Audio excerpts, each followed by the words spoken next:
wasn't long ago, and yet, the memories feel like a terrible, blurry dream when I think about the house. Its mildewed carpets and rotting walls, endlessly ensnaring us for years and years. When I lay in bed sometimes, I fear that when I open my eyes, I'll find myself back there, trapped as I once was. I suppose even though one can free themselves from a jail, the mind still likes to make prisons of its own, holding you captive in those memories that haunt you. Sometimes, though, as grim as those thoughts may be, sharing them makes the load a little lighter, and perhaps you'd be willing to listen to mine. I uncapped the red pen and added another X to our calendar, a small one, as to not take up more space than needed. After all, the box already had 3 others inside just like it. Who knew how many more we would have to add? I put the cap back on the cheap ballpoint, clipped it to the top of the page, and then stared at the sheet for a while. I traced through the previous days with my eyes. Each red mark I saw made my heart sink more and more. It hit rock bottom when I reached the end of the X's and saw tomorrow's date. Happy birthday, Andy. The box read in small letters. Hey, has anyone marked the calendar for today? Jan suddenly called as she exited the bathroom. Yep, just did, I replied, pulling myself back into the awful reality. Thank you, Joel. I nodded with a half-hearted smile. How are you feeling today? I'm feeling all right. She's kicking a lot, though. Oh. She, huh? How'd you figure that one out? I had my first dream about her last night. Jan said with a warm smile, placing her hands on her stomach. According to the calendar, she was about 7 months along now. And you know what, Joel? What's that? In it, I was outside of this place. I dreamt we were back in our world at a park on a sunny day, and she was so beautiful. She looked just like her father. Maybe it was a sign. Maybe, I said warmly. I'm surprised you were able to sleep at all last night. Daniel chimed in from the dining room. That damn thing was being louder than usual. Sounded like it was banging that stupid instrument of theirs right up against the wall. The tone went solemn as Jan turned back to me. That reminds me. I think it's yours and Bea's turn today. I sighed deeply.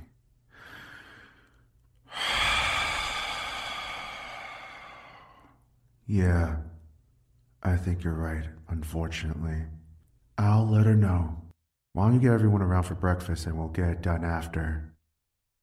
She smiled and nodded before heading off to the bedroom to gather the rest of us. I made my way through the house and into the sunroom, where Bea and Ethan sat on the floor, locked in their 2-day-long game of Monopoly. It had started as a full 8-player game, but we had gone bankrupt one by one over time until only they remained. Ethan hunched over the board in careful examination. I could tell the tensions were high. Bea still winning? I asked as I entered. Yes. He grunted in annoyance. He flipped over one of his properties and grabbed some money from the bank. But not for long. She's heading right by my side of the board. He looked at Bea with a smug face. It's game over, sister. Dude, just give up. Didn't you already stake a Kit Kat on this? Exactly why I can't lose. Don't bother, Joel. I already offered him a way out. He's not budging. Bea said with a smirk as she rolled the dice. Aha! Ethan yelled in triumph. That's the property you just mortgaged. Son of a bitch! Well, I hate to interrupt this riveting display of action, but we're doing breakfast here soon. I cut in. Yeah, I heard. Bea said. Small house, remember? Then you probably heard Jan remind me that. Yeah, it's our turn to grab the basket. She turned to Ethan. I'll give you a green property if you take my turn today. No way. Don't worry. You're just on guard duty, I told her with a reassuring smile. At least you aren't the runner. The two stowed their money and cards beneath the board, and together we headed to the dining room. Jan had already gathered the rest of the house and set out the food on cheap plastic tea party plates, graham crackers in old juice boxes. Not a bad way to start the day. We all sat on the floor as we slowly munched on the honey-dipped wafers, savoring the taste. This was most likely the last of them. After this, it was back to stale saltines. Talk was small, but the 9 of us seemed to be in good spirits nonetheless. All except for Daniel. He had been especially distant lately. I'm sure everyone noticed, and I didn't want to draw attention to it, so I just let him be. Decided I'd talk to him later. I waited until everyone was finished, and the conversations had died down before I stood up and helped Bea up as well. The anxiety was already growing in my chest. All right, everyone, it's time. Bea and I are going to make the basket run. The room grew heavy, and everyone nodded. One by one, they all stood up and filed into the bedroom. Jan gave me a sympathetic look as she passed me, and Benjamin placed an old, weathered hand on Bea and I's shoulders. Be safe, you two. I nodded with a look of confidence, hoping it would set the group at ease. After they had all entered, the bedroom door shut and the lock clicked. I turned to Bea. You ready? I asked. She sighed deeply. Ready as ever. We walked into the kitchen and crossed to the end of the room. Together, we slowly and carefully slid the heavy wooden pantry away from the wall. Immediately, I felt the instinctual feeling of danger in the pit of my stomach as I looked at the door hiding behind it. Bea looked at me and pursed her lips. I smiled and brushed a strand of hair from her face. We'll be okay. She nodded and then grabbed a sharpened broomstick that rested in the corner. We were certain it would do nothing to help if anything ever did go wrong, but nobody wanted to admit that. It allowed us to feel like we had some sort of power. When we were both ready, I turned the lock on the black doorknob and gently opened the door. The scent of mildew and age hit us as I slipped into the old, empty yellow room. The air was cold and stale, hearing only the sound of my shallow breathing. The window on my right was caked with dust and moisture stains, painting only a blurry image of the endless hills outside. The orange shag carpet had been matted down with a perfect path from the past years of the same routine, a walkway straight from the door to the middle of the room. Another door hung open on the furthest wall opposite of me, revealing only darkness beyond. No matter how many times I had seen that open doorway, the dread never went away. In the center of the empty space, alone on the floor, sat the basket. The basket was a loose name for it. Really, it was whatever container the thing downstairs could find to fill with junk. Junk that had kept us alive since we arrived in the house. Food was the only consistent thing that it put in the container. Everything else was always a gamble. One week we might get something we were happy about. Books, board games, clothes, soap, things like that. Other weeks, we might get a bunch of trash, old circuit boards, doorknobs, children's toys. Everything it brought us was always used, dusty, or covered in mold, but we learned to deal with it after a few months. Just clean it off and make do. After almost 4 years, we still had no idea why it did it each week, or where the stuff came from. Our best guess was that it was some sort of game to the thing. That, or it was still trying to bait us out. Regardless, it kept us alive, and we never wanted to think about it too long. This week's basket was big. A gray plastic storage bin filled to the brim. It would likely be heavy but easy enough to drag across the carpet. I turned back to the doorway, and Bea quietly slid me the trash can we kept by the door. The container from the previous week, always filled with our waste and whatever we didn't take from the last basket.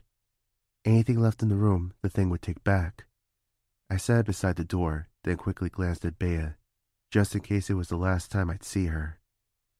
She stepped away into the doorway, clutching the broomstick, and watched me intently. Here we go. I walked slowly across the carpet, making sure to step as gently as possible.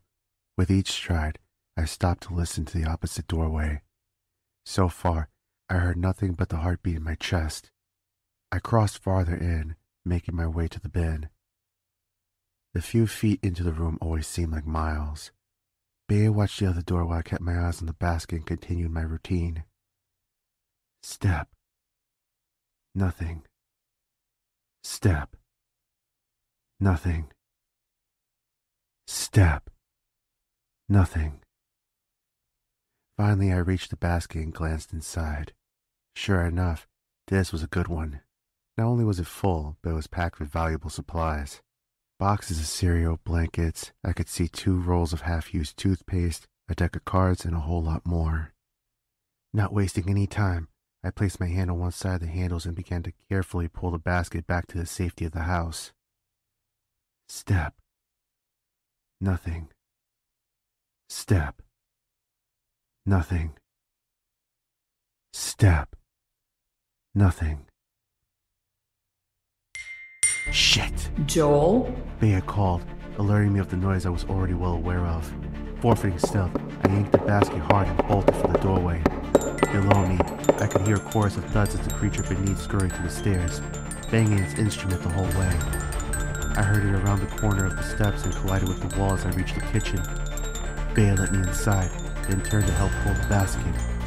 From the doorway across the room, I heard it dragging its body up the steps, letting out a high-pitched and inhuman squeal of excitement. Together, we yanked the basket inside, but the added momentum for Bea caught me off balance and forced me to fall onto my back. She stumbled as well, but quickly leaped up and sent the door shut, flicking the lock into place. She collapsed into the floor next to me, and we both crawled backward on our palms until we hit the dining room wall. She grabbed onto me, and I held onto her, and together, we just watched the door, listening to the beast thrash against it. It violently jostled the handle to no avail, and I thanked God that the house was indestructible. I had only ever caught a glimpse of the thing, one time right at the beginning. Based on the size of its arm and hand alone, there was no way any normal structure would have held. Luckily, however, the house seemed to have its own strange set of physics. Items and things within it could be destroyed. However, anything that was part of the house itself wouldn't break. That meant windows, fixtures, walls, and luckily for us, doors and their locks. We learned this when we tried busting open the door in the back of the bedroom for an entire day. It was locked from the inside, and we had hoped that it might be some sort of exit. No matter what we threw at it, though, the metal gray door didn't get so much as a scratch. This, of course, was good news for us later, as it meant that as long as we kept the kitchen door shut and locked, the thing downstairs couldn't get us. Bea and I sat there for a while before it finally gave up. It let out a couple of disappointed screams before I heard its body tumbling back down the steps and into its half of the house.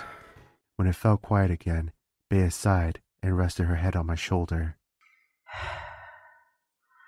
I hate that thing so much. Hey, don't be so hard on it, I told her, panting.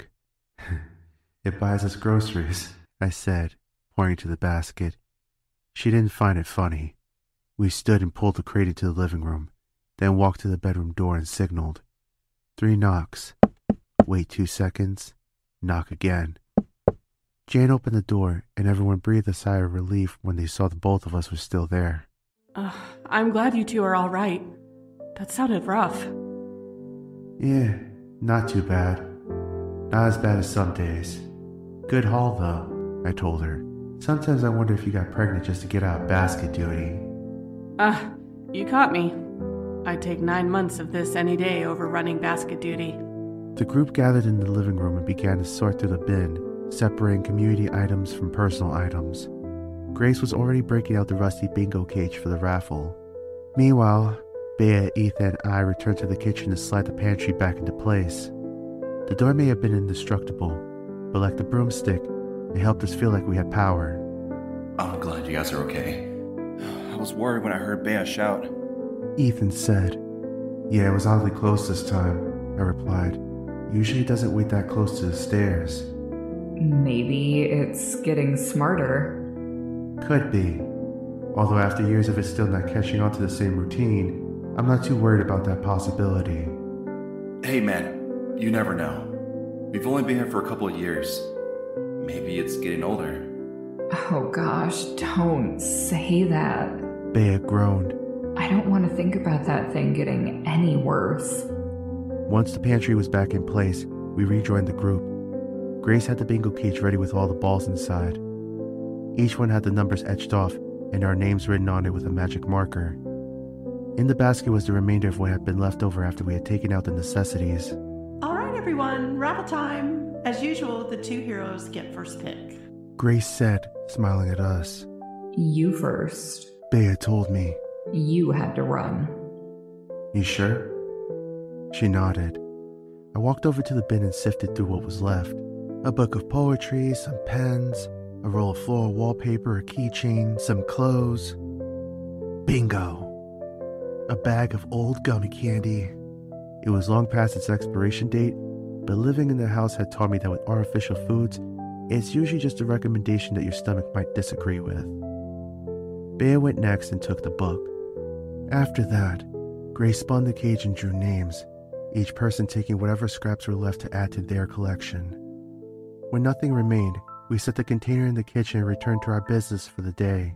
I followed Bea and Ethan back to the sunroom, where they resumed their game. I'm so glad you didn't die. Ethan told her. Can you imagine if I had never gotten the chance to beat you? I can't imagine it. 'Cause you're never gonna beat me. I smiled as I watched them pull their money out and resume. In a scenario where I was trapped in a total of 6 rooms with only 9 people, I was lucky to have friends like them. However, as soon as I had the thought, I felt a pit form in my chest. We had arrived at this place with 15 people. We were down to 9 in such a seemingly short amount of time. We had lost 3 alone on our first night here, 2 more the next. Then last year, Andy. I winced and tried to force my mind to think about something else. Unfortunately, as I anxiously glanced around the room, looking for a distraction, my eyes caught the words painted above the door. In memory of Hillary, your sacrifice spared us all. She was the first of us to go. We didn't even know her name until after she died. I had woken up to Daniel shaking me. Hey kid, you alright? Huh? I asked as I sat up, taking in the muted, water-stained room around me. I also noticed other people in the space, all of them looking just as confused as I was. The place clearly wasn't familiar to me. The last thing I remembered was falling asleep on a bus. I was on my way to... Well, that's not important. What was is that I was not where I was supposed to be. Where am I? I asked. I'm not sure. None of us do. We just woke up as well. The floor felt damp beneath me, and the air smelled toxic, like mold and rotting drywall. Light leaked in through a window next to me where a girl stood looking out, a perplexed expression on her face. This was Andy, but I wouldn't know her name until the following morning. Daniel helped me to my feet, and I glanced around. Everyone else seemed like they, too, were gathering their bearings. A door led into another room, and I saw a few people cautiously looking inside. When they found it seemed safe, they stepped through it. What's going on? I'm afraid I don't know that either. Daniel continued. We're all trying to figure it out. We were all on the bus together. I just don't remember what happened after that. We're in someone's house, but I don't know where. He gestured to the window. Not exactly easy to tell. Looking outside, I realized what he meant. The landscape outside and all the way into the horizon was nothing but steep grassy hills. They were unnatural looking, perfect round mounds, the way a child might draw them in a picture. The sky was covered in a thick blanket of clouds, blocking the sun and painting the hillside in a gloomy dim light. Now that I had fully come to and analyzed the immediate situation, I turned back to take in the room. A woman, who I would come to know as Jan, held her phone to her ear. After a moment, she dropped it to her side, defeated. There's nothing. No signal. Me either. Another woman said. What's going on? A man asked angrily. I had places to be. If this is some sort of sick prank, then it's not funny. Yeah, I'm sure someone drugged a bus full of people and took them to an abandoned house as a prank. Oh, well, do you have any other ideas? Maybe we've been kidnapped. A younger gentleman chimed in. He looked worried but seemed more like he was eager to help. Ethan. One of the men who left the room re-entered the doorway. Well, if we have, then our captor isn't a very good one. He left the front door unlocked. A few of us, myself included, made our way out of the bedroom and into the hall. From where we stood, we could see the sunroom where two people peered out of the open front door. A doorway led to a bathroom on the wall next to us, and just past that was an entry into what looked like a kitchen. We all dispersed around the area and began to investigate. Some people tried their phones again, others looked out the windows. Some began interrogating each other over information. A group formed by the sunroom door, and a few shuffled outside. I heard someone moving in the kitchen and peeked around the corner. Andy and another girl gathered around the door on the far wall. It was white with a texture that matched the paneling of the surface around it and had a black doorknob. Andy wrapped her palm around the handle and swung the door open. From where we stood, there was a clear line of sight across an empty yellow room and into another doorway that held nothing but darkness. We may not have known how dangerous it was at the time, but I still recall feeling incredibly uneasy at the sight. Ooh, that's creepy. The girl with Andy said. Yeah, I'm getting really bad vibes from this place. She muttered back. Is this even a house? The layout makes no sense. And why on earth are there no lights? Maybe it's really old. Could be, but it looks newer, like the 70s or 80s. That's true, although shag carpet is definitely out of style. Andy joked, pointing to the floor of the yellow room. The other girl chuckled softly. It must have been that small interaction that solidified their relationship so early, as Andy and Bea stuck together from that point on.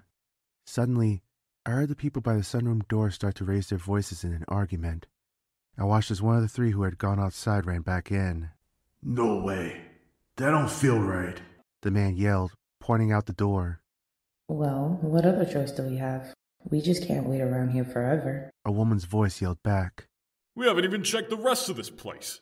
Maybe there's a landline we can use to call someone. Or there might be someone here who knows what's happening. What's going on over there? I heard Andy ask behind me, startling me a bit. Oh, I'm not sure. Sounds like they're arguing about something. Together, we walked closer as Bea shut the kitchen door behind us. You seriously don't feel that? The man by the door continued to the woman outside. I mean, yeah, it's unsettling, but this whole situation is. I just don't think sticking around here is the best idea. Why not? Someone will notice one of us is missing eventually and come looking. Yeah, and whoever brought us here is probably still in the house. I'd rather take my chances looking for a road and flagging someone down over staying in that crack den. Fine, suit yourself. All I'm saying is it's a bad idea. I just feel it. Andy and I reached the sunroom and stood in the doorway. Daniel stood by, and I tapped him on the shoulder. What's going on? This guy here says that something's not right out there. He doesn't think we should be outside. The man heard Daniel and whipped his head to us. I ain't crazy. Go out there and feel for yourself. That is not natural. Daniel looked at me and shrugged. He crossed to the front door and took a step outside. I hesitated, but followed out of sheer curiosity. At this point, I was starting to grow nervous. Something wasn't right about this situation, and while that was an obvious observation, there was much more to it. The man was right. None of this was natural. With all the worldly possibilities that was happening, none of them answered any of the questions that the house presented. It felt like we were somewhere that we shouldn't be. That was only reinforced when my foot crossed the doorway and stepped onto the cracked stone landing. Instantly, I felt dread swell in my chest. The sensation of danger mixed with the feeling of fear. The whole scene before me was wrong. The landscape felt unnatural, the hills were too perfect, the sky was too solid of a color, the grass was too vividly green. It felt like a cheap imitation of something we knew. The air was perfectly balanced in temperature, and yet I still felt cold. No wind blew, not even a slight breeze, and it was quiet. No birds, no rustling. Nothing. This place was not for us. It felt like it was never meant to be seen. The worst part was the nagging sensation I felt in my stomach. Have you ever had those dreams where something is chasing you? It doesn't know where you are, and you're trying to round the corner before it sees you? That was the feeling. The outside was the chaser, and the house was the corner. I desperately wanted that corner, no matter how unknown it was. I looked at Daniel and he looked at me. We both felt it. Wait, I started. Something is wrong. We should get back inside, Daniel added. Oh, great. The other man who followed the woman outside said. Them too. The woman sighed. Listen, I understand everyone is terrified and confused. I am too. But we need to figure something out, and we aren't going to do it by standing around here. You don't have to follow. Just stay here and be safe. Once I find help, I'll come back for you all. Don't say we didn't warn you. The first man called after her. The woman turned to the man still with her. Are you coming? He nodded, and together they began to make their way across the grassy fields into the hills. As they walked, Daniel and I stepped back inside. Instantly, I felt relief wash over me. I breathed a deep breath and turned to the sunroom. At this point, everyone had gathered and looked out the long wall of windows at the two people traversing the hills. I found an open spot and began watching as well. You alright? Ethan stood next to me. He had witnessed the whole interaction. I'm not quite sure. Something is seriously wrong. Why is he stopping? Jan suddenly muttered. I turned back to the window to see that the woman was still trotting up the hill, while the man following had halted before the slope. He was saying something to her, but we couldn't hear. She waved a dismissive hand and continued onward. Maybe he changed his mind? I told them. The first man muttered. This is not a good idea. As the woman scaled the hillside, we watched her begin to sway back and forth on her feet. At first, I thought it was just due to the hill's incline, but it soon became more drastic. She stumbled about like she was drunk, collapsing a few times to pick herself back up as she continued. We could now hear the man screaming for her to stop and come back, but it didn't seem like she even heard him. She stood on her feet as she crested the hill, then stopped. She glanced off to the horizon for a minute. All was silent as we watched, waiting to see what would happen next. The room gasped as we saw her fall straight back and tumble down the hill. The man ran over to her body as it tumbled to a halt and flipped her over. He shook her a few times, put his ear to her chest, then suddenly leaped back with an expression of pure terror on his face, mouth agape and eyes wide open. He scrambled to his feet and dashed for the house, tripping over himself as he ran. Jumping onto the concrete porch, he burst through the door. Immediately, people were there with questions. What happened? Is she okay? What's going on? The man didn't answer. He just walked out the sunroom and into the dining room with a ghost-white face. He leaned against the wall and slid down into a corner, hugging his knees. A few people followed and surrounded him. What's going on? Jan asked. Is she all right? Why did you leave her? The man looked up with unblinking eyes. She's dead. I would like to think we handled everything rather collectively thus far for the situation we were in, but that sentence is what broke the dam. The room felt heavy. Whimpers and gasps echoed among us. The woman who was Grace began to hyperventilate. What is happening? What is going on? She's dead? What do you mean she's dead? She was just fine a second ago. What happened out there? I don't know. The man just muttered softly as he stared vacantly at the floor. What do you mean you don't know? You were standing 20 feet away from her. We have to go get her. She could still be all right. No! He suddenly shouted from the floor. Nobody goes back out there. We can't just leave her. Maybe she needs CPR. Did you not just see what happened? You're all crazy if you think that... That's enough! Daniel yelled above the chorus of voices. The last thing we need to do right now is panic. I think it's obvious by this point that this situation is not normal. Who here has even seen something like this? Nobody answered. That's what I thought. So, let's just take this nice and slow. He looked at the man on the floor. I know something is wrong out there, but these people are right. Dead or not, we can't just leave her out there. Now, her body landed at the bottom of the hill. You were safe the whole time you were standing there. I'll go get her body and bring it back in. The trembling man took a silent moment before responding. You can get her body, but for everyone's sake, don't bring it inside. Something ain't right about it. What do you mean? You'll see when you go out there. Daniel looked baffled but didn't push any further. It was clear the man was in shock. He turned to Ethan and me. Do you boys mind coming to help me? I really did mind. After what I had just felt and witnessed in the last 5 minutes, outside was the last place I wanted to be. But everyone was scared, and I didn't want to cause more fear. We both nodded. People continued to murmur quietly among themselves as we headed for the door again. I stepped outside and instantly felt the dreadful feeling overcome me once more. I turned to Ethan to see his expression as he, too, felt it for the first time. We went down the steps as everyone watched us from the window. Slowly, we made our way across the field, and I began to realize why the man had stopped before the slope. The closer we got, the stronger the feeling in my chest was. I felt like a magnet trying to push itself against an opposing force. We moved cautiously, and I watched the crest of the hills the whole time. I didn't know what she had seen, and I probably never will, but I hope whatever it was didn't come charging over the ridge after us. Her body lay in the grass, face up and unmoving. Gingerly, we approached and knelt down beside her. I nearly jumped back as I saw her face. It was not the face of someone dead. It was locked in an abnormally large smile as if she was using every muscle in her cheeks to twist her lips upward. Her eyes were completely open and bulging out of her head, pink and bloodshot. Blood pooled around the edges and ran down her cheeks. We all stared down in horror. What the hell? Ethan muttered. Daniel hesitantly reached out a hand and touched 2 fingers to her neck. After a moment, he nodded. He was right.